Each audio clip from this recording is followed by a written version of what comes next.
Welcome to the Tech Egg. Don't get scrambled. Enjoy the video. You start by confirming compatibility. Check that your accessory supports Bluetooth-powered charging or Qi-style wireless charging, and that firmware is up to date. Once done, visually inspect the charging contacts, case alignment, and USB cable for dirt or frays because even small debris blocks current. Plug in a known good, certified charger with the correct output. Do not mix voltages. If the device has a removable battery or case, reseat it now to ensure solid contact before moving to active charging. Now focus on the how. Position the device so its charging contacts or coil align perfectly with the charger. Small misalignment cuts efficiency. You should enable any power-saving modes and temporarily disable background Bluetooth scanning or streaming because lower current draw improves charge stability.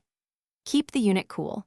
A well-ventilated surface prevents thermal throttling that slows charging. Monitor the first 10-15 minutes for steady current or LED behavior.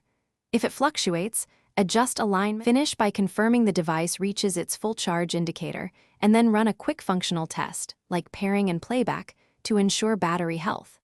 If it never charges or drops frequently, power down and clean the contacts with a lint-free cloth and 70–90% isopropyl alcohol. Then reattempt with another certified cable.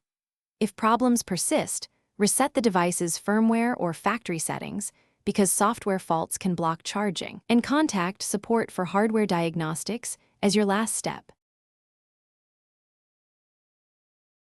Thanks for watching. Consider subscribing if I helped unscramble your problems.